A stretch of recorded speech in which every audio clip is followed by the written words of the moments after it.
The boy watched his brother hang, then put on the same hat, and became the legend they swore never existed. The rope sang its death song in the morning air, a low moan that cut through the gathered crowd like a blade through silence.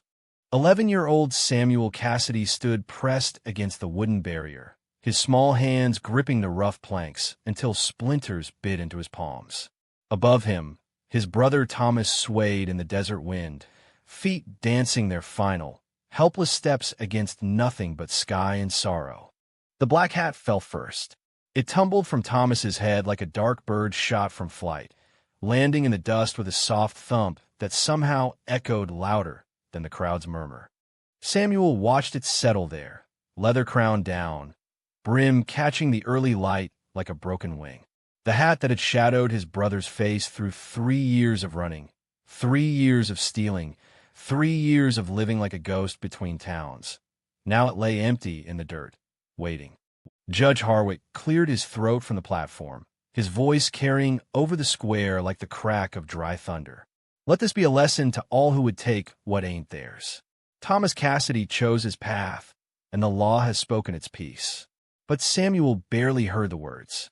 His eyes were fixed on that hat, on the way the morning sun caught the sweat stains along the band, the way a single raven feather tucked into the leather seemed to tremble with each gust of wind. He had watched Thomas wear that hat like a crown, had seen him tip it to ladies and pull it low over his eyes when trouble came calling. Now it lay orphaned, abandoned by the man who had made it legendary in 3 counties. The crowd began to disperse, boots shuffling through dust, voices rising in whispered conversations about justice and sin. But Samuel remained frozen against the barrier, his gaze moving between the hat and the dirt and his brother's still form above. Thomas's face had gone purple beneath the rope, tongue protruding like some grotesque final insult to the world that had cornered him. Yet even in death, even with that awful mask of strangulation, Samuel could see the boy who had taught him to ride, who had shared stolen apples behind Miller's barn, who had promised they would always be brothers no matter what the world threw at them. A hand fell on Samuel's shoulder, heavy and unwelcome. He turned to see Sheriff Morgan standing behind him, star glinting on his vest like a caught piece of sun. The lawman's face wore the expression of a man who had seen too many hangings, too many boys losing brothers to the rope's embrace. "You got somewhere to go, son?" Morgan asked, his voice gentler than Samuel had expected. "Ain't healthy for a boy to stand here watching this." Samuel shook his head, not trusting his voice to work properly. The truth was he had nowhere to go, no family left except the one swaying above them both. Thomas had been mother and father and big brother all rolled into one crooked package, and now the world had taken even that away. Morgan's grip tightened slightly on his shoulder. "The church might take you in. Preacher Williams has a soft spot for orphans, and you're young enough to learn a trade instead of following your brother's footsteps." The words hit Samuel like physical blows. A trade, the church, a normal life scrubbing floors and learning scripture while Thomas rotted in his pauper's grave. The boy felt something hot and sharp rise in his chest, something that tasted like iron and loss and the bitter dregs of childhood's end. Without a word, he ducked out from under the sheriff's hand and ran toward the gallows. His bare feet kicked up clouds of dust as he dodged between the lingering spectators, their faces blurring past like smears of paint. Behind him, he heard Morgan shout his name, heard boots pounding in pursuit, but Samuel's grief had given him wings. He reached the hat before anyone could stop him. His small hands closed around the leather crown, and immediately he felt the weight of it. Not just the physical heaviness of well-worn hide and metal buckles, but something deeper, something that seemed to press down on his soul like a stone. The hat was still warm from Thomas's head, still held the shape of his skull, and for a moment Samuel could swear he felt his brother's presence lingering in the leather like smoke. "Boy, step away from there," Morgan commanded, but his voice seemed to come from very far away.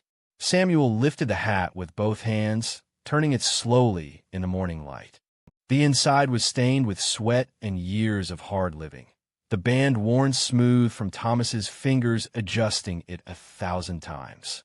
A small photograph was tucked into the sweatband, their mother, dead these 8 years, smiling at a camera in some photographer's studio back when the world still held possibilities instead of just promises of pain. The raven feather caught his eye again, and Samuel remembered the day Thomas had found it. They had been camped by a creek outside Tucson, sharing a can of beans and watching the sunset paint the desert red. A raven had landed near their fire, bold as brass, and when it flew away it left behind a single black feather. Thomas had picked it up and tucked it into his hatband, claiming it was good luck for men who lived outside the law's reach. "Lucky feather," Thomas had said, grinning in that crooked way that made grown men nervous and saloon girls giggle. "Long as I got this, the devil himself can't catch me." But the devil had caught him anyway, in the form of Judge Harwick's court and Sheriff Morgan's rope. The feather had failed, the luck had run out, and now Thomas danced his last dance in the morning air while his hat waited in the dust for new hands to claim it. Samuel placed the hat on his head. It was too big, of course, sliding down past his ears to rest on his nose.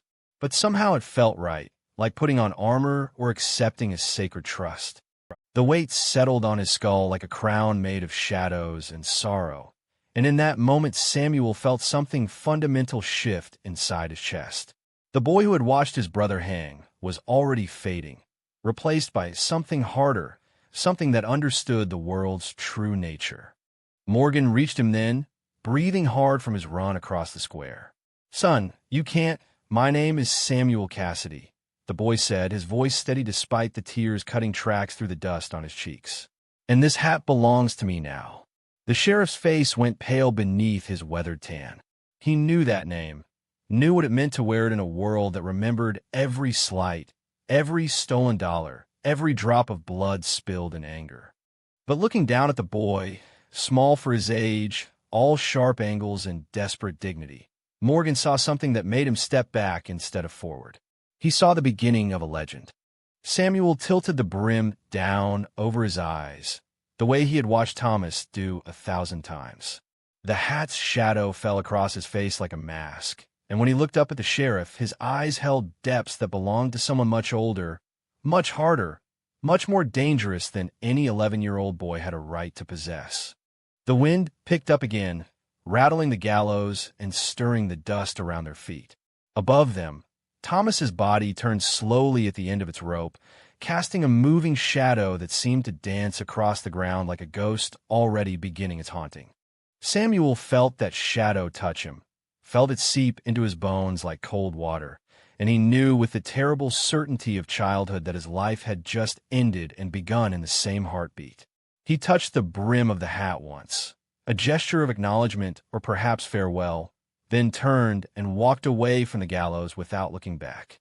Behind him, Sheriff Morgan watched him go, one hand resting on his gun, but making no move to draw it. Something told the lawman that this was not an ending, but a beginning, and that the boy walking away in his dead brother's hat would return someday as something far more dangerous than Thomas Cassidy had ever dreamed of being. The hat's weight pressed down on Samuel's head with each step, teaching him the first lesson of his new life. Some burdens become part of you, and some inheritances change your soul forever. As he walked toward the edge of town, toward whatever waited beyond the last building and the last witness, Samuel Cassidy began to understand that he was no longer just a boy who had lost his brother. He was becoming something else entirely, something that would make the world remember the name Cassidy for reasons that had nothing to do with petty theft and everything to do with the kind of justice that only comes from the barrel of a gun. The hat had chosen him, or perhaps he had chosen it, and in that choice lay the seeds of a legend that would grow in darkness and bloom in blood across the territories of the American frontier. But those seeds would need time to grow, and the boy had nothing but time now. Time and sorrow and the weight of a wide brim pressing down on his head like the hand of fate itself, guiding him toward a destiny written in leather and loss and the terrible mathematics of revenge. 7 years had passed since the rope sang its death song, and Samuel Cassidy no longer existed. In his place rode something darker, something that moved through the territories like a shadow, given flesh and purpose. The black hat had grown into his skull during those years, molding itself to his head until man and leather became one creature of vengeance and sorrow. Where once it had swallowed a boy's face, now it crowned a man whose eyes held depths that made hardened gunfighters look away. The town of Cedar Flats slept beneath a blanket of pre-dawn darkness, unaware that judgment had arrived on four hooves and wearing his brother's ghost like a second skin. Samuel sat his horse at the ridge overlooking the settlement, the hat's brim casting his face in a shadow deeper than the night itself. Below him, oil lamps flickered in a few windows where early risers began their day, innocent of the reckoning that waited in the growing light. His horse, a black stallion he had named Silence, pawed the ground with restless energy. The animal seemed to understand the weight of these moments before action, the terrible pause between decision and consequence that had become Samuel's prayer and his curse. 7 years of dawn raids had taught them both the rhythm of justice dispensed at gunpoint. The wanted poster crinkled in Samuel's gloved hand as he read it one final time. Marcus Whalen, cattle rustler and killer, last seen heading towards Cedar Flats with blood money in his saddlebags and another man's wife on his arm. The paper described Whalen as dangerous, armed, and without conscience, qualities that once might have given Samuel pause. Now they simply meant the world would be cleaner when the sun set again. Samuel folded the poster and tucked it inside his coat, next to his heart where Thomas's photograph rested against his ribs like a pressed flower. The picture had yellowed over the years, edges worn soft from handling, but his brother's crooked grin still blazed from the faded paper with all the life the rope had stolen. Sometimes, in the quiet moments between towns, Samuel would take it out and study that smile, trying to remember what joy had looked like before the world taught him that happiness was just another word for weakness. The eastern horizon began to blush with the first hint of dawn, painting the desert sky the color of old blood. Samuel touched the brim of his hat in the gesture that had become his ritual, his acknowledgement of the ghost that rode with him. Then he urged Silence down the slope towards Cedar Flats and whatever waited in the dusty streets below. They called him the Black Hat Rider in the towns he left behind, this phantom who struck with the sunrise and disappeared like smoke on the wind. Some said he was death himself, come to collect debts the law was too weak to demand. Others whispered he was the ghost of a hanged man's brother, seeking balance in a world that had tipped too far toward cruelty. The stories grew with each telling, as stories do, until the truth became lost beneath layers of fear and wonder. But Samuel knew the truth. He was neither death nor ghost, just a man who had learned that justice was something you had to make with your own hands when the world refused to provide it. Each name on each wanted poster was a step closer to some impossible redemption, a way to balance the scales that had been weighted against his family since the day Thomas first stole bread, to keep them both from starving. The main street of Cedar Flats stretched before him like a promise written in dust and shadow. Samuel rode slowly down its center, Silence's hooves marking time against the packed earth with the steady rhythm of a funeral march.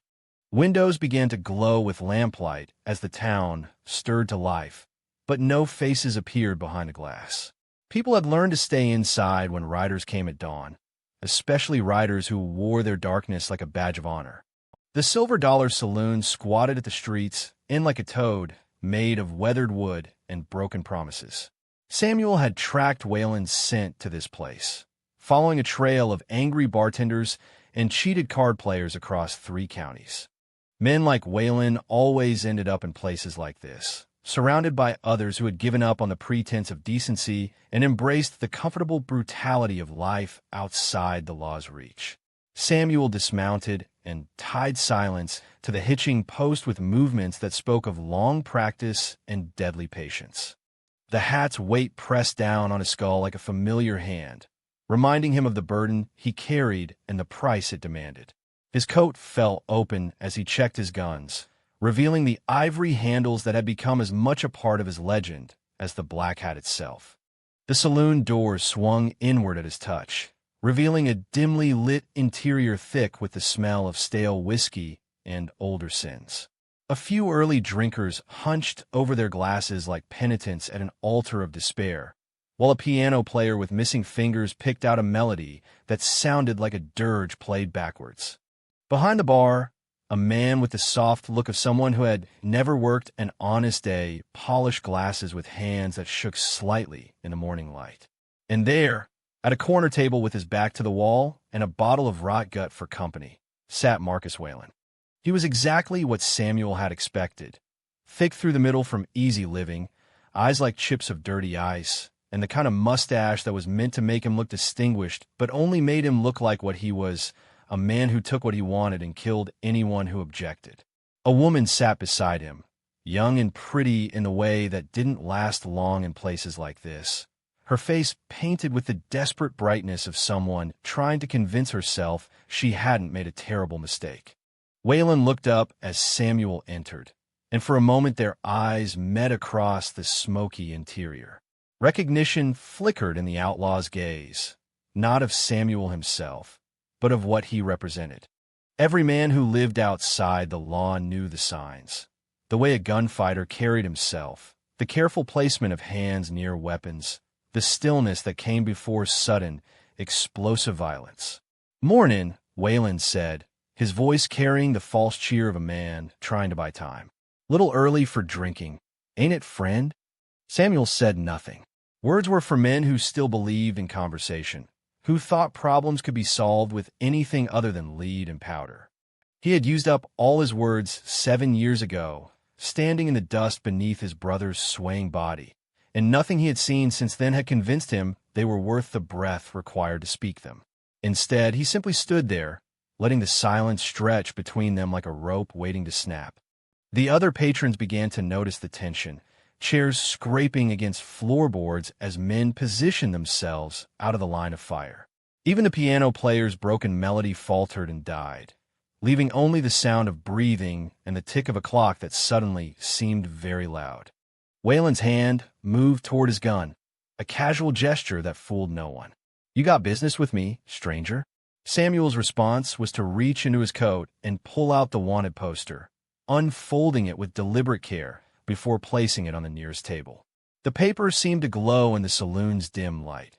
Whalen's face staring up from the yellowed surface, like a prophecy of doom made manifest. "Well, hell," Whalen said, and his mask of false friendship finally slipped away to reveal the killer underneath. "I was wondering when someone would come collecting on that particular debt." The woman beside him made a small sound of fear and began to rise from her chair, but Whalen's hand shot out to grip her wrist with enough force to make her wince. "You stay put, darling. This won't take but a minute." Samuel felt something cold and familiar settle in his chest, the same feeling that had come over him in a dozen other towns, facing a dozen other men who thought other people's lives were theirs to spend. The hat's brim threw his face into shadow, but his eyes burned with a light that seemed to come from somewhere deeper than mere anger. "You killed a family in Amarillo," Samuel said, and his voice was like wine through a graveyard, soft and final. "Burned them out for their land, shot the father when he tried to protect his children." Whalen shrugged, as if discussing the weather. "Business is business. Sometimes folk need convincing to see reason." The children were 8 and 10 years old. Old enough to remember faces, old enough to cause trouble later. Samuel nodded slowly, as if Whalen had just confirmed something he had long suspected about the nature of evil in the world. His hands hung loose at his sides, fingers spread but ready, and in that moment he looked like a man carved from shadow and old sorrow. "Any last words?"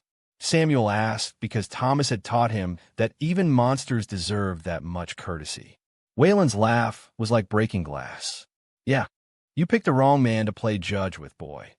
His gun cleared leather with the speed of long practice and desperate need, but Samuel's Colt was already in his hand, hammer falling with the sound of thunder contained in steel. The bullet took Whalen center mass, punching through his vest and into his heart with surgical precision. The outlaw's own shot went wide, shattering bottles behind the bar in a cascade of broken glass and wasted liquor. Whalen toppled backward in his chair, eyes wide with the surprise that always came to men who had never imagined their own mortality. Blood spread across his shirt like spilled wine, and with his last breath he whispered something that might have been a prayer or might have been a curse. Samuel stood over the body for a long moment, watching life fade from eyes that would never again look upon a child with murderous intent.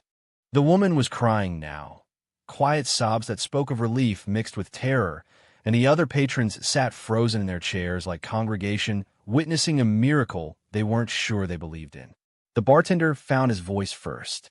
Jesus Christ, Mister. You killed him.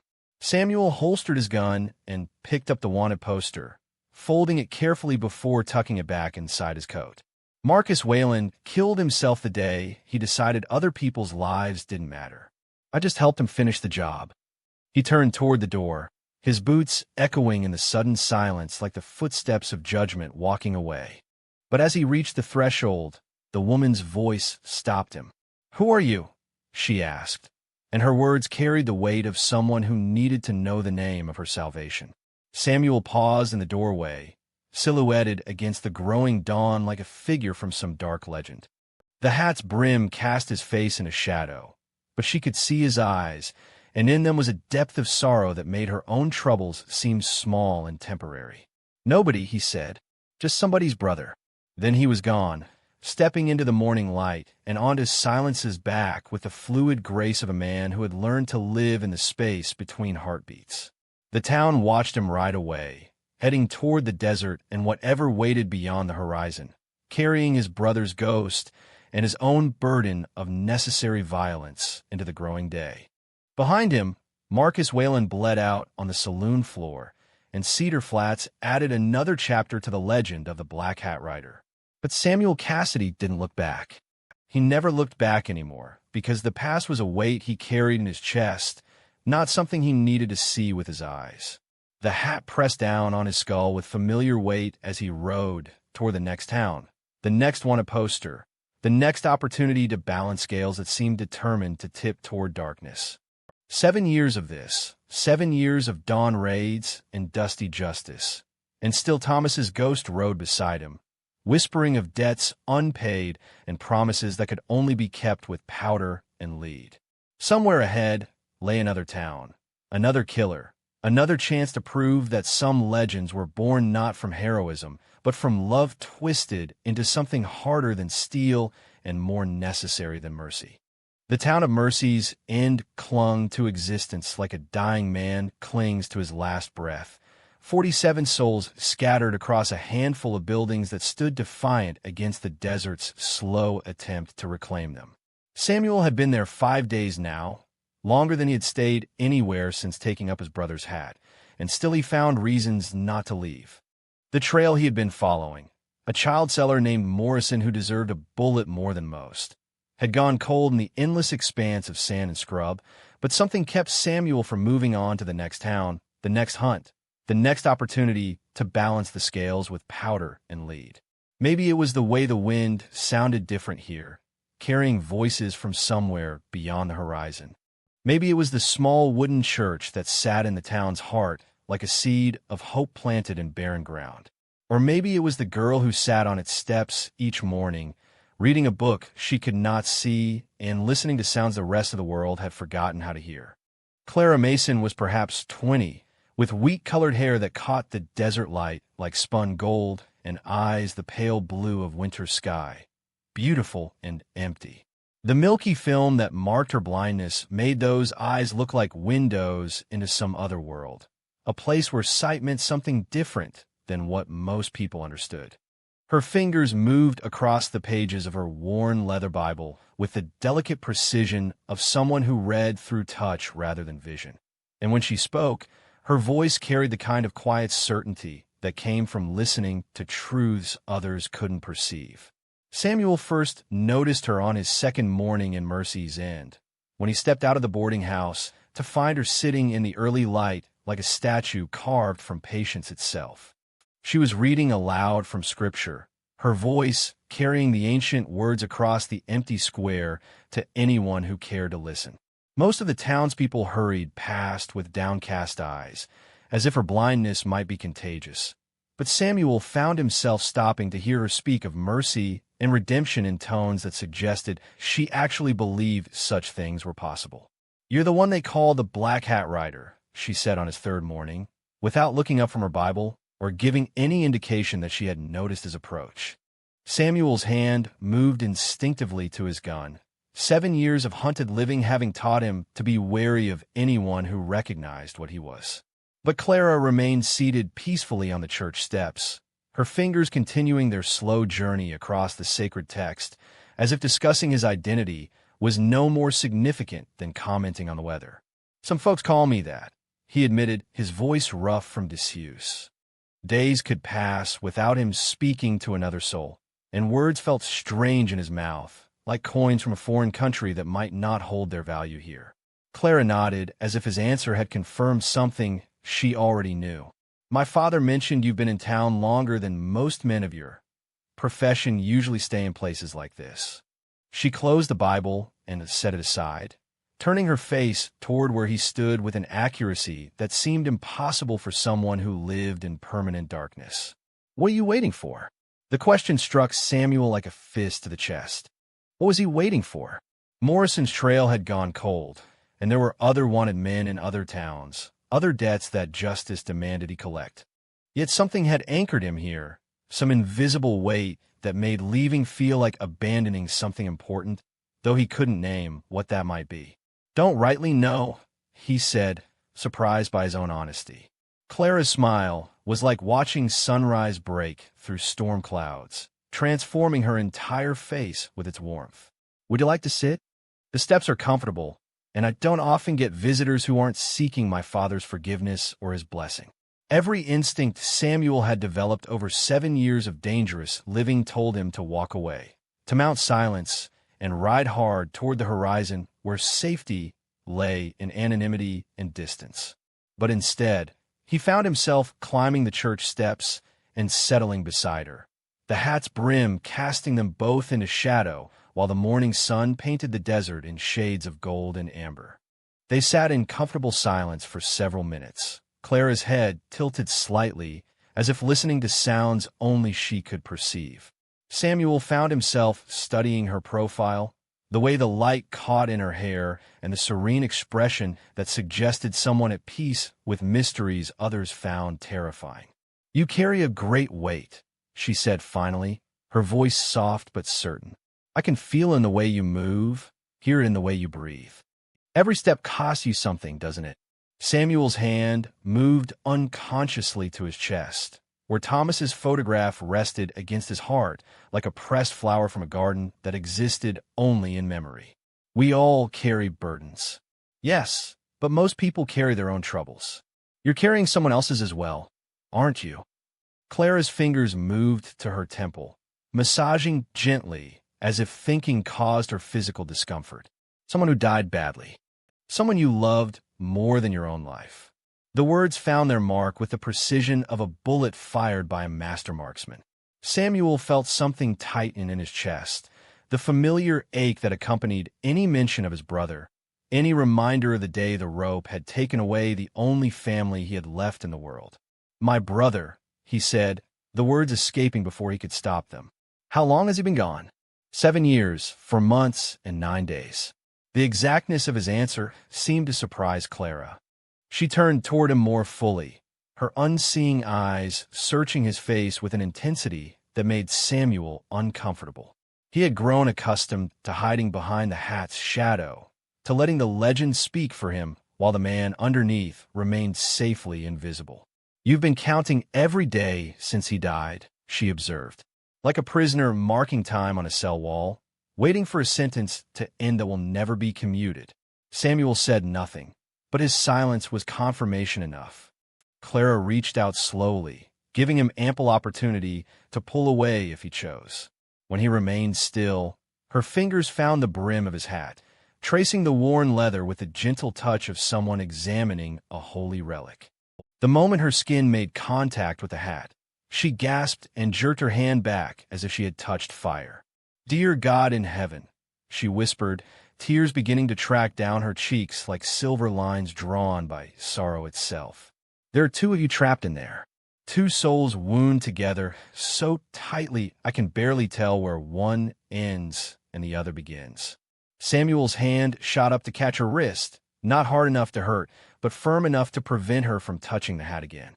The contact sent a shock through both of them, and for a moment Clara's unseeing eyes seemed to look directly into his soul. "Don't," he said, but his voice lacked conviction. Clara wasn't finished with her revelation. The tears fell freely now, and her words carried the weight of prophecy spoken by someone who had glimpsed terrible truths in the darkness behind her eyes. "He's still with you, isn't he? Your brother. He never left after they killed him.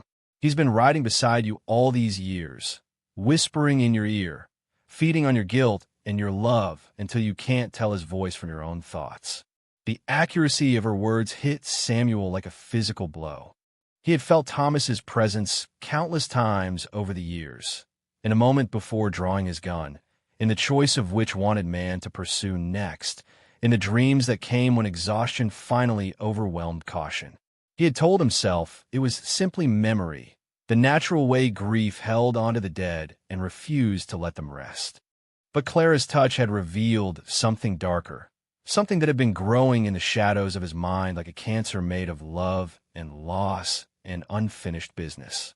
"He's the one who won't let you rest," Clara continued, her voice soft but relentless as falling rain. "He's the one who keeps you moving from town to town, killing in the name of justice, but really killing because he's afraid. Afraid that if you stop, if you allow yourself to grieve properly and heal, he'll have to move on to whatever waits beyond this world for the restless dead." Samuel released her wrist and stood abruptly, the hat's weight suddenly feeling like a millstone balanced on his skull. The desert air seemed thin and inadequate, as if the truth Clara had spoken had consumed all the oxygen in the world. "You don't understand," he said, but even as the words left his mouth, he knew they were a lie. "Don't I?" Clara remained seated, but her face followed his movement with the uncanny accuracy of someone who navigated by senses others had forgotten they possessed. "When was the last time you slept through the night without dreaming of him? When was the last time you made a decision without hearing his voice guiding your choice? When was the last time you looked in a mirror and saw your own face instead of his reflection staring back at you?" Each question was like a knife finding its way between the ribs of his carefully constructed defenses. Samuel realized with growing horror that he couldn't remember the last time he had looked at his own reflection, that he had been avoiding mirrors and still water with the superstitious dread of a man who feared what might look back at him. "He's killing you," Clara said with gentle finality. "Day by day, decision by decision, he's consuming who you are until there's nothing left but the ghost of a boy who died on a rope 7 years ago. The brother who loved you, who taught you to ride and shared stolen apples behind Miller's barn. He would never want this for you. He would want you to live, not just exist as a monument to his death." Samuel's hands clenched into fists at his sides, his entire body trembling with the effort of holding back emotions he had kept bottled up for 7 long years. "I don't know how to let him go. I don't know how to live without carrying him with me." Clara rose from the steps and moved toward him, her hand finding his arm with the gentle precision of someone who had learned to navigate by touch and instinct. This time her contact was comforting rather than revelatory, an anchor in the storm of his confusion. "Then let me teach you," she said. "Let me show you how to honor the dead without being enslaved by them." What followed were the strangest days of Samuel's adult life. Clara became his guide in the forgotten art of simply being human, showing him how to sit in silence without planning violence, how to eat a meal without watching every shadow for threats, how to sleep without keeping one hand on his gun throughout the night. It was harder than any physical challenge he had ever faced, this simple act of existing without the armor of reputation and the constant preparation for death. In return, Samuel became Clara's eyes to a world she had never seen but always wondered about. He described the way sunset painted the desert in impossible colors, the way storm clouds gathered like dark armies on the distant horizon, the way a hawk's shadow moved across the ground like writing in a language only the earth could read. His words painted pictures in her mind, and her questions taught him to see familiar things with fresh wonder. When Clara expressed curiosity about the skills that had made him legendary, Samuel found himself teaching her to shoot by sound alone. They would walk into the desert in the early morning hours, when the air was still cool and the world felt newly made. Samuel would arrange bottles and cans at various distances, then guide Clara's hands as she learned to hold his heavy Colt, to understand its weight and the terrible responsibility that came with such power. "Listen to everything," he would tell her, standing close behind her with his hands covering hers on the gun. "Every bottle has its own voice when the wind moves through it. Every piece of metal expands differently in the heat. Even the silence between sounds has something to say if you know how to hear it." Clara proved remarkably gifted, her enhanced hearing compensating for her blindness in ways that amazed even Samuel. She could place a shot within inches of her target by listening to the echo when she called out to it, could track the movement of small desert animals by the subtle changes in the ambient sound around them. Watching her discover this new ability was like witnessing someone learn to fly, and Samuel found himself experiencing something he had almost forgotten existed: genuine happiness. But it was during one of these shooting lessons that their borrowed peace finally came to an end. Samuel heard the hoofbeats first, a dozen horses moving fast across the hardpan, raising a dust cloud that spoke of urgent purpose and deadly intent. His hand moved instinctively to his gun as 7 years of hunted living recognized the sound of pursuit drawing near. Beside him, Clara had gone perfectly still, her head tilted as she listened to the approaching riders with the focused intensity of a deer sensing wolves on the wind. "Who are they?" she asked, though something in her voice suggested she already knew the answer would bring nothing but sorrow.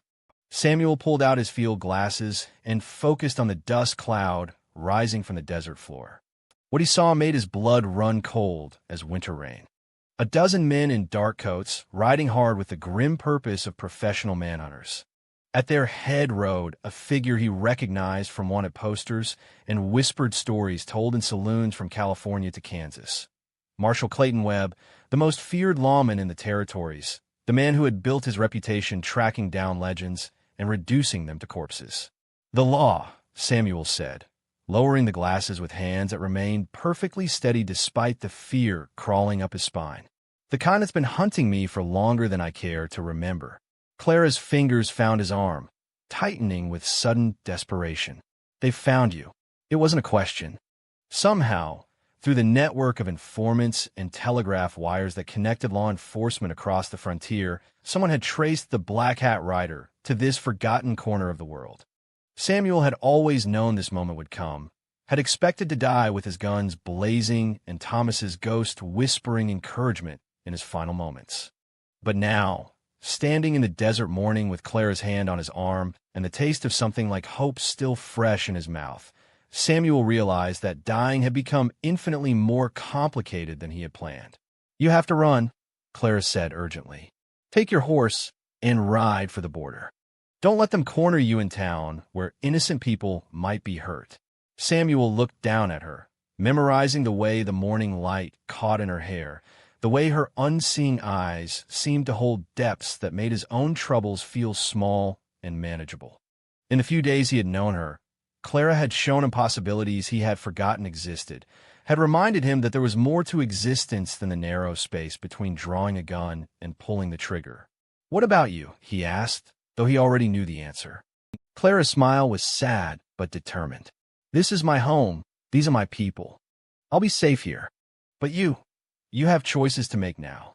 You can keep running until they corner you somewhere and kill you, becoming just another cautionary tale that mothers use to frighten their children into good behavior. Or you can decide that 7 years is long enough to carry a dead man's burden, and that maybe it's time to discover who Samuel Cassidy might become if he wasn't wearing his brother's ghost like a second skin." The hoofbeats were getting closer, close enough now that Samuel could hear the jingle of spurs and the creak of saddle leather. Soon the riders would crest the ridge and see Mercy's Inn spread out below them like a target drawn in dust and desperation. There wasn't much time left for decisions or farewells. Samuel leaned down and kissed Clara's forehead, a gesture as gentle as it was final.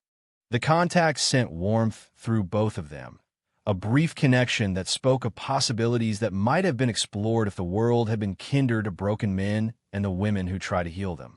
"Thank you," he said, his voice thick with emotions he couldn't name, "for showing me that legends sometimes need to die so that the men trapped inside them can finally learn how to live."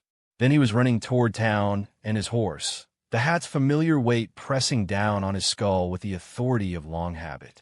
Behind him, Clara stood alone in the desert, her face turned toward the approaching sound of justice that wore badges and carried warrants for ghosts who had learned to bleed. But as Samuel swung into his saddle and turned silence toward the vast expanse of desert that stretched beyond mercy's end, he carried with him something he hadn't possessed in 7 years. The knowledge that there were ways to honor the dead that didn't require joining them, and that sometimes the greatest act of love was learning how to let go of the very thing you thought you couldn't live without. The gallows stood exactly as Samuel remembered them, weathered wood and iron fittings that had sent dozens of men to whatever waited beyond the last breath. 7 years had passed since he had watched Thomas dance at Rope's End, but the structure remained unchanged, as if the town had decided that some things were too useful to improve upon. The same platform, the same 13 steps, the same noose that swayed in the desert wind like a pendulum marking time between judgment and mercy. Samuel sat on silence at the edge of town, the black hat casting his face in a shadow as he studied the scene that had shaped his destiny. A crowd had gathered in the square, drawn by the promise of witnessing justice dispensed upon the infamous Black Hat Rider. They whispered among themselves with the eager anticipation of people who had come to see a legend die, not understanding that legends were just stories told about broken men who had learned to live with their breaking. Judge Harwick stood on the platform in the same black robes he had worn 7 years ago, his face carrying the satisfied expression of a man who believed he was about to close a chapter that had remained unfinished too long. Beside him waited Marshal Webb, the manhunter whose relentless pursuit had finally cornered Samuel in the place where his journey had begun. The marshal's hand rested on his gun, ready for the possibility that the Black Hat Rider might prefer to die fighting rather than dancing. But it was the sight of Clara standing in the crowd that nearly broke Samuel's resolve. She had followed him somehow, despite her blindness and the danger that came with associating with wanted men. Clara stood near the front of the gathered townspeople, her unseeing eyes turned toward the gallows with an expression of such profound sadness that Samuel felt it like a physical weight in his chest. Her father stood beside her, one protective hand on her shoulder, but Clara's attention was focused entirely on the empty noose that waited for Samuel's neck. She knew he was there, even though he had not yet shown himself. Somehow, across the distance and through the crowd, Clara had sensed his presence the way she sensed everything else that mattered, through channels deeper than mere sight.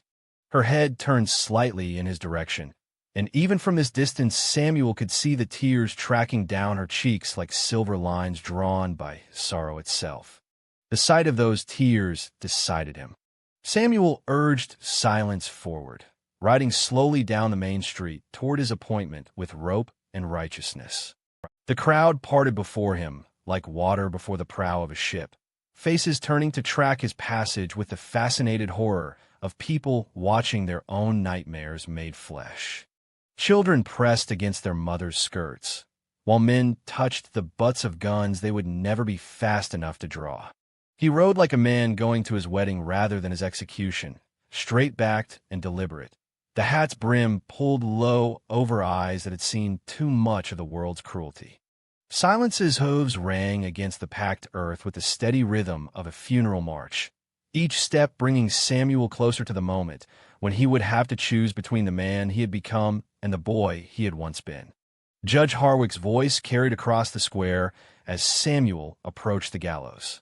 "Samuel Cassidy, also known as the Black Hat Rider, you stand accused of murder, robbery, and sundry other crimes against the peace and dignity of these territories.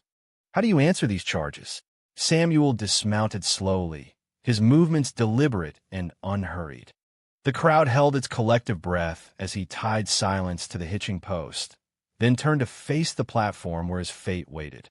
The hat's weight pressed down on his skull with familiar authority. But for the first time in 7 years, Samuel found himself questioning that weight rather than accepting it. "I answer that I am guilty of many things," Samuel said, his voice carrying clearly in the desert air.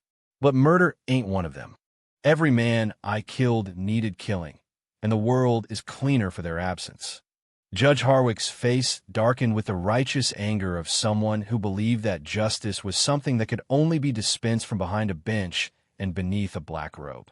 "You appointed yourself judge and executioner, boy. That's not justice, that's vigilantism, and it ends here." Samuel climbed the gallows steps slowly, each board creaking under his boots like the bones of all the men who had made this same journey before him. At the top, he turned to face the crowd, and for a moment he was 11 years old again, watching his brother prepare to die while the world looked on with hungry eyes. Marshal Webb stepped forward with the rope, but Samuel held up one hand to stop him. "I got something to say first." The marshal hesitated, then nodded. Even manhunters understood that condemned men deserved last words, especially when those men had become legends that children would whisper about in the dark. Samuel's gaze found Clara in the crowd, her upturned face pale as moonlight in the harsh desert sun. Her tears had stopped, but the sorrow in her expression remained, mixed now with something that might have been hope or might have been resignation. She had taught him that some legends needed to die so men could live, and now the moment had come to discover whether her lessons had taken root in soil too poisoned by grief and violence. 7 years ago, Samuel began, his voice carrying to every corner of the square, "I stood where you stand now, watching my brother Thomas dance at the end of a rope. He was guilty of the crimes they hanged him for, stealing, mostly, and the kind of violence that comes when desperate men get cornered. But he was also the only family I had left in the world, and when he died, something in me died with him." The crowd murmured among themselves, surprised to hear the black hat rider speaking of family and loss rather than defiance and threats. This was not the speech they had expected from a legend, not the final words of a man who had built his reputation on sudden violence and righteous fury. Samuel's hand moved to the brim of his hat, fingers tracing the worn leather that had shaped his identity for 7 long years. "I picked up his hat that day, thinking I was picking up his memory. But what I really picked up was his ghost, and that ghost has been riding with me ever since, whispering in my ear about debts that needed paying and justice that needed dispensing." Clara's voice rose from the crowd, clear and strong despite the tears that had begun to flow again. "Samuel, don't do this. Don't let them make you into the monster they want you to be." Judge Harwick's gavel banged against the podium he had brought for the occasion. "The condemned will speak his piece without interruption, or we'll proceed directly to the hanging." But Samuel's attention was fixed on Clara, on the way her blindness seemed to let her see truths that escaped everyone else in the square. She had touched his hat and felt 2 souls trapped in leather, had recognized that the boy who had loved his brother was drowning beneath the legend that brother's death had created. "The thing about ghosts," Samuel continued, his voice growing stronger with each word, "is that they can't rest until they let go of the world that killed them. And the thing about the living is that we can't truly live until we let go of the dead." His hands moved to the hat's crown, lifting it slowly from his head for the first time in 7 years. The crowd gasped as his face emerged from the shadows, revealing features that were younger than expected, marked by sorrow rather than cruelty. Without the hat's darkness to define him, Samuel looked like what he truly was, a man who had carried his grief so long that it had become part of his skeleton. The hat felt impossibly heavy in his hands, weighted with memories and malice and the accumulated sorrow of a boy who had never learned how to say goodbye. Samuel held it up so the crowd could see it clearly, this simple piece of leather that had become the stuff of nightmares and campfire stories. "This hat has been my crown and my cage for 7 years, Samuel said. I wore it thinking I was honoring my brother's memory, but really I was just feeding his ghost and starving my own soul. Thomas is dead, has been dead since the day this rope took his life, and no amount of killing in his name was ever going to bring him back. Judge Harwick leaned forward, his face creased with confusion. What are you saying, boy? Are you confessing to your crimes, or trying to justify them? Samuel looked directly at the judge, meeting the older man's eyes without flinching. I'm saying that Samuel Cassidy died 7 years ago in this very spot, watching his brother hang. What's been riding the territories since then was just a ghost wearing his name and a legend built on grief and gunpowder. With deliberate ceremony, Samuel placed the hat on the platform at his feet. The black leather sat there like a discarded crown, no longer magnificent or terrible, but simply old and worn and empty of the power that had once made strong men tremble. The Black Hat Rider is dead, Samuel announced, his voice carrying to every corner of the square. Died the moment this hat came off my head. What stands before you now is just a man named Samuel Cassidy, who spent 7 years learning the wrong lessons about justice and love and the price of letting the dead ride alongside the living. The crowd erupted in confused murmurs and scattered shouts, some calling for the hanging to proceed while others seemed uncertain about executing a man who had just declared himself already dead. Judge Harwick banged his gavel repeatedly, trying to restore order to proceedings that had taken a turn he hadn't anticipated. But Clara's voice cut through the chaos like a blade through silk. Samuel, look at me. He found her face in the crowd, that beautiful blind gaze that saw deeper than any pair of eyes had a right to see. She was smiling now, the kind of smile that comes after tears and carries the promise of better days ahead. Who are you? She called out, asking the same question she had posed that first day on the church steps in Mercy's End. Samuel felt something shift inside his chest, some long-held tension finally releasing like a rope cut at last.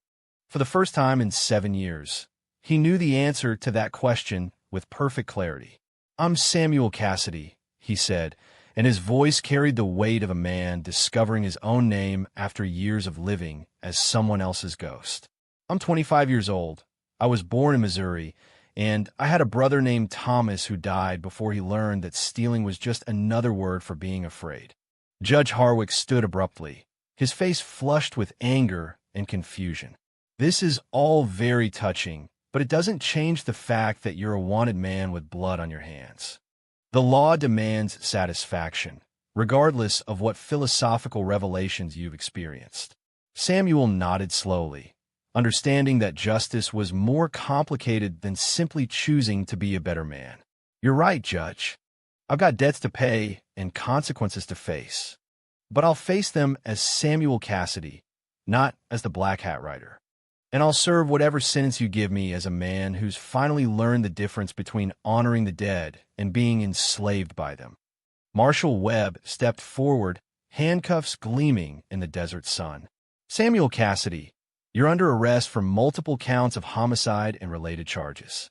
You have the right to— Marshal, Samuel interrupted gently, holding out his hands for the cuffs. I know what I've done, and I know what I owe.